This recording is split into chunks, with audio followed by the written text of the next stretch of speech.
Good morning everyone. Welcome to your accountancy lecture. Today we are going to start a new term, that is account. This is very important part. Now terminologies you have to consider each and everything with carefully, with proper care. Now let's start. What is account? Account जो है, account एक date wise summary है transaction की, जिसमें each and every transaction must be written date wise.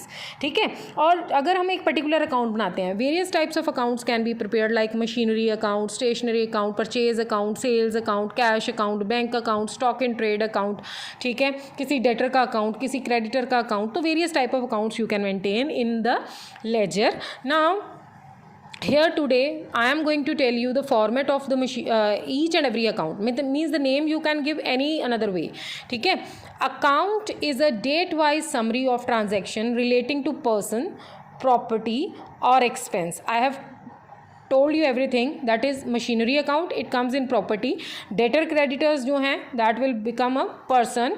Expense account means stationary account, आपका खर्चा है. ठीक है. Expense account, rent account, these all comes in the expenses way. So income means rent received. किसी भी तरह का अकाउंट जो है वो बन सकता है, चाहे वो आपका खर्चा है, चाहे वो आपकी इनकम है, चाहे वो किसी पर्सन का है या किसी प्रॉपर्टी के साथ रिलेटेड है. Now this is your account form. ठीक है. तो इट डजेंट मीन कि ये मशीनरी अकाउंट के फॉर्मेट में ही बनता है. Each and every account can be maintained in the form of this. How you will prepare it? Rajay, it is very much essential to consider the practice of this account. Like it has two sides. This is the first side and this is the second side. This is the left side and this is the right side. ठीक है. How you will maintain? Date, particulars, ledger folio. LF is ledger folio, then amount, then date, then particulars, then ledger folio, then amount. Amount के नीचे rupees लिखना बहुत ज़रूरी है. इस side पे आप लिखोगे डेबिट और इस साइड पे आप लिखोगे क्रेडिट. ये मैंडेटरी नहीं है कि आप क्रेडिट पूरा लिखो. You can write here debit and credit in this form also. ठीक है. Now this is the way. अभी आपको जर्नल नहीं पता हाउ टू मेंटेन, अभी आपको लेजर नहीं पता हाउ टू मेंटेन, तो इसीलिए मैं सिर्फ आपको अकाउंट का सिर्फ फॉर्मेट क्लियर कर रही हूँ. How to fill the entries in the account I will let you know in the ledger account. Clear. Now this is the format of a ledger account. Clear. यहाँ पे एक account जो है वो abbreviate किया जाता है. इस अकाउंट को आप एब्रीवेट कर सकते हो like this. You can write it A/C, but most commonly when you right the name of the account you will write fully. ठीक है. Now the accounts can be classified into various parts. Now let's start with the types of accounts.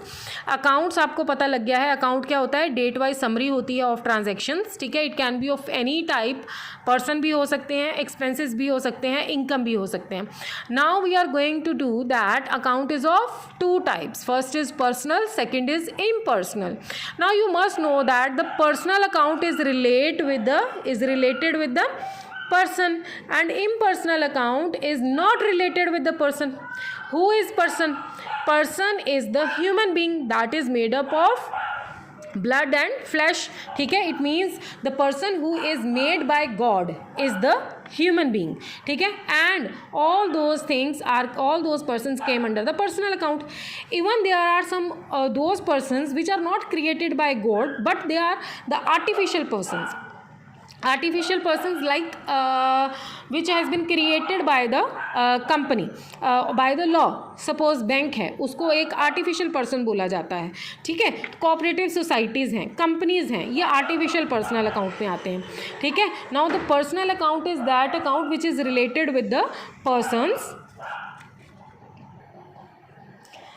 Now let's read the meaning of personal account. The accounts of the person with whom various transactions are entered into, such as credit sales, credit purchases, sales return, purchases return, cash and checks. Now what is credit sale? Credit sales means आपने कुछ product cell किया है, लेकिन उस person के पास अभी for the time being पैसे नहीं है. उसने कहा कि मैं आपको बाद में दे दूंगा. आपने सेल मेड कर दी, तो वो क्या हो गई? Credit sale. Credit purchase. Suppose you are not having money to purchase something and you said I'll make you the payment after a few period of time, after 2 months, after 1 month, या in installments. That is the credit purchase.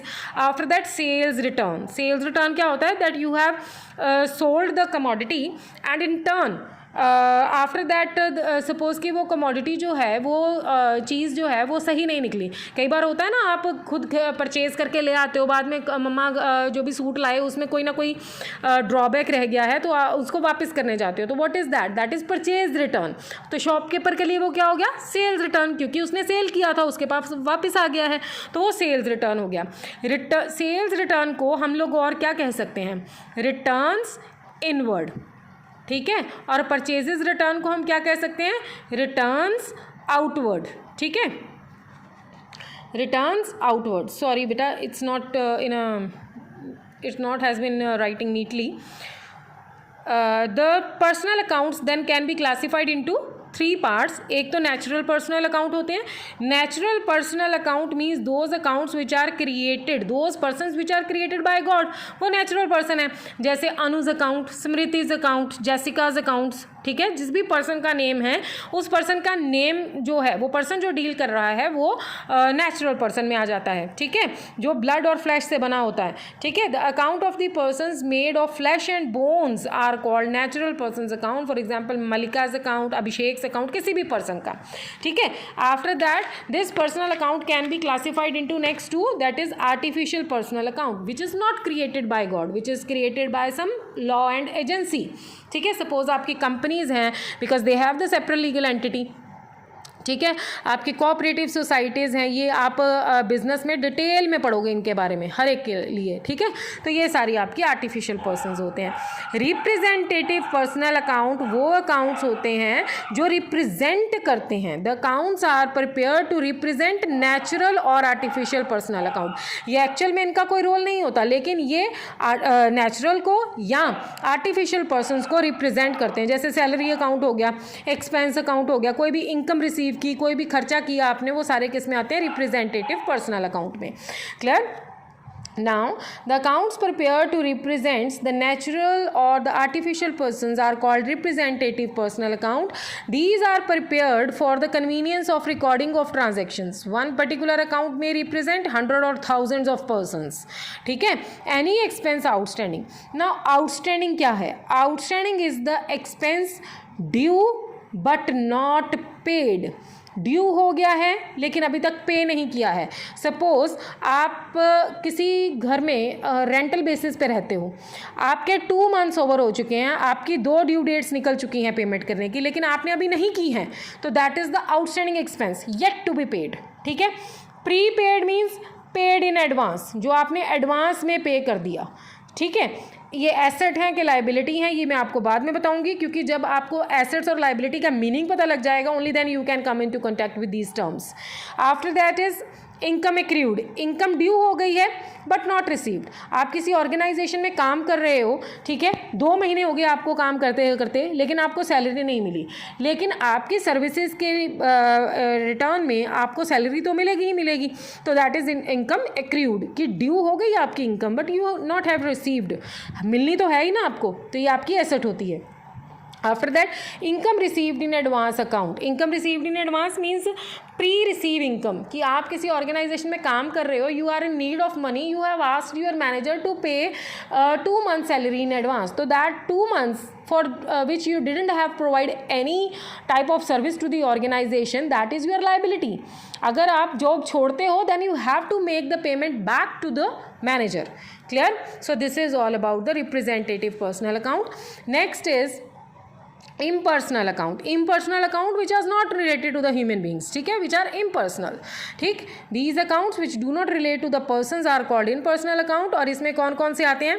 Real account, nominal account and real account. Real account, nominal account. Now what is real account? ठीक है, real account, यहाँ पे real account relates with the goods, ठीक है.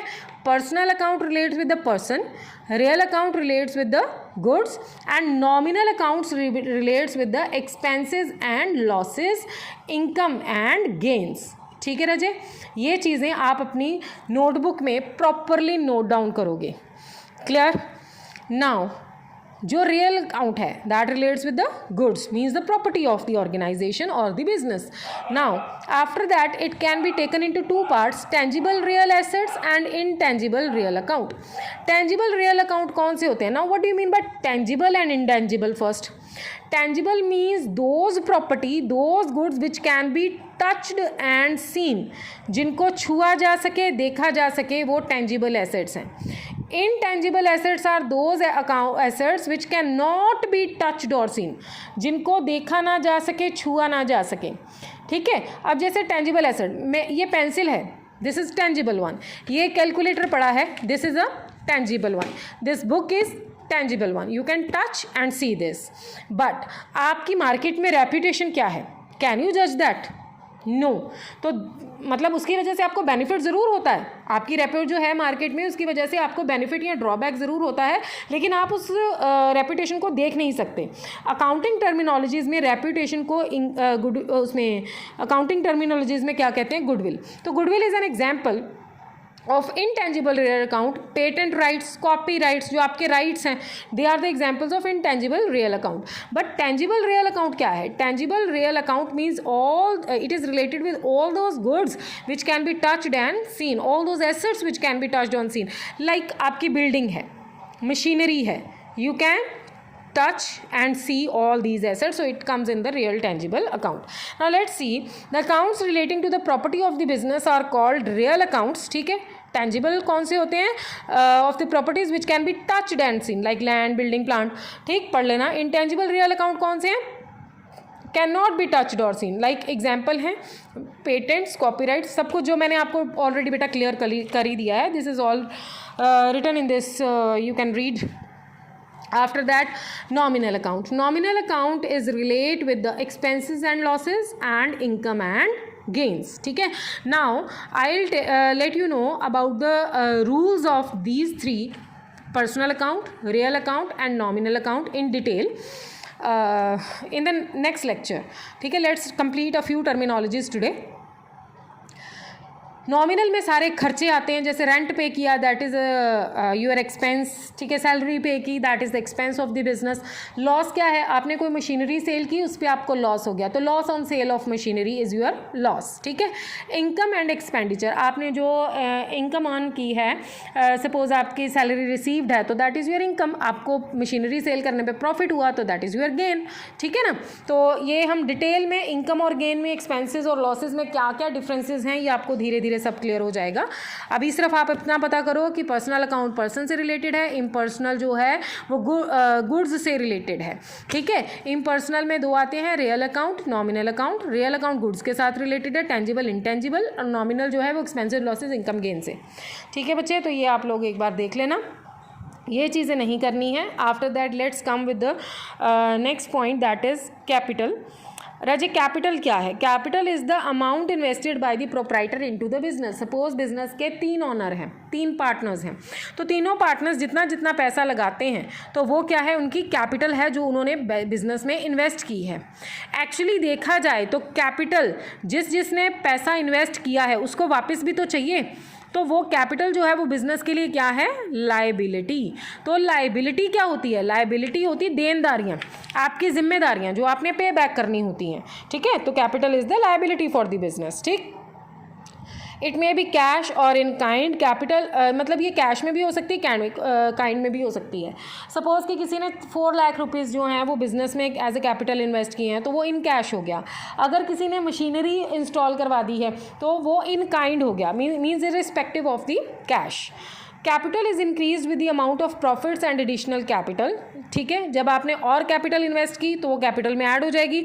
आपका profit जो है वो भी इन टर्न आपकी क्या बन जाएगा? कैपिटल बन जाएगा, क्योंकि आपने अपने प्रॉफिट को यूज़ करना है बिजनेस में ही. So it is decreased with the amount of losses and drawings. ठीक है. कैपिटल का फॉर्मूला क्या होता है? Assets minus liabilities. Now next is drawings. राजे ड्रॉइंग्स क्या होता है? ड्रॉइंग्स होता है कि आपने बिजनेस में से अपने पर्सनल पर्पस के लिए कोई पैसा विड्रॉ किया है, तो that means it is a drawings, because you have to pay it back to the business.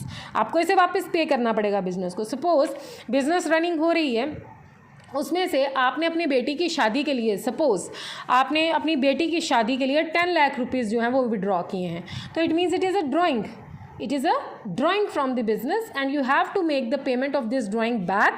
इसके ऊपर इसे इंटरेस्ट भी कई बार देना पड़ता है जो प्रोप्राइटर होगा। ठीक है बच्चे, रीड कर लेना, अगर कोई डाउट होगा तो पूछ लेना।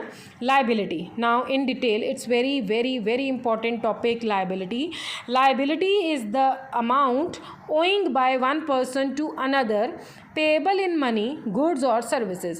Owing by मतलब देनदारी है, मतलब he is liable to pay that money to the third party, चाहे वो कैश देना है, चाहे गुड्स देने हैं, चाहे सर्विसेज देने हैं। ठीक है, is in general liabilities are financial obligations to outside parties arising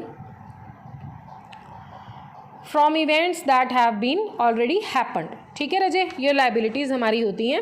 liabilities का फॉर्मूला क्या होता है, जितनी आपकी एसेट्स हैं उसमें से जो आपकी लाइबिलिटी हैं, assets minus liabilities becomes the capital becomes the liabilities. ठीक है, टाइप्स ऑफ लाइबिलिटीज़ कौन सी होती हैं, एक्सटर्नल, इंटरनल। एक्सटर्नल लाइबिलिटीज़ वो होती हैं जो कि आउटसाइड द ऑर्गेनाइजेशन, बिजनेस में से किसी बाहर आउटसाइडर्स को पे करनी होती हैं, और जैसे कि बैंक हो गया, ठीक है, या आपके क्रेडिटर्स हो गए। आफ्टर दैट इंटरनल लाइबिलिटीज़ वो होती हैं जो आपने विद इन द बिजनेस पे करनी होती हैं, जैसे कि आपके ऑनर्स को इंटरेस्ट ऑन कैपिटल पे करना है। ठीक है, now external liabilities can be of three types, that is non-current liability, current liability and contingent liabilities. Non-current liabilities are the liabilities which can be paid even after 1 year, ठीक है, विच can be paid over a number of years. ठीक है, suppose bank का loan ही है, तो bank loan जो है that can be a non current liability, जिसको आप सपोज 6 to 7 ईयर्स तक इंस्टॉलमेंट्स में पे करते हो। करंट लाइबिलिटीज़ क्या होती हैं, which must be paid with in 1 year, 1 year के अंडर इसको पे हो जाना चाहिए, तो that is your current liability which takes only 1 year to pay. Contingent liabilities means those liabilities which may or may not happen, हो सकता है कि वो लाइबिलिटी अराइज हो सकता है कि वो लाइबिलिटी अराइज हो ही ना, तो वो क्या होती है, कंटिजेंट लाइबिलिटीज़ होती हैं। ठीक है बच्चे, non current liabilities are payable in relatively longer period of time, जैसे कि 5 to 10 ईयर्स। लॉन्गर लाइबिलिटीज़ जैसे लॉन्ग टर्म लोन्स हैं, पब्लिक डिपॉजिट्स हैं। ठीक है, करंट लाइबिलिटीज़ क्या होती हैं, which fall due for payment within a short period of time, means within 1 year, it is known as creditors, short term loans, outstanding expenses. Contingent liabilities may or may not happen in the future, future events के ऊपर depend करता है ये कि future के ऊपर में ये पे होगा कि नहीं होगा। For example, financial cases pending against the business in the court of law, हो सकता है कि कोर्ट आपको जस्टिफाई करे, हो सकता है कि आपके अगेंस्ट जाए। अगर आपके अगेंस्ट जाएगा तो आपको पे करनी पड़ेगी, अदरवाइज नहीं करनी पड़ेगी। So these are some cases, some terminologies that we did today. ठीक है, तो इन तीनों के ऊपर आप फोकस करो। ये मोस्टली ये जो है ना account that you have to write in your notebooks with proper detail, like a 4 mark questions. ठीक है, diagram must be there, account format must be there, as well as the explanation of each and every categorization must also be there. Clear? So do it in detail, read the content very carefully and view this video very carefully. If you have any doubt, you can ask me. Thank you, students.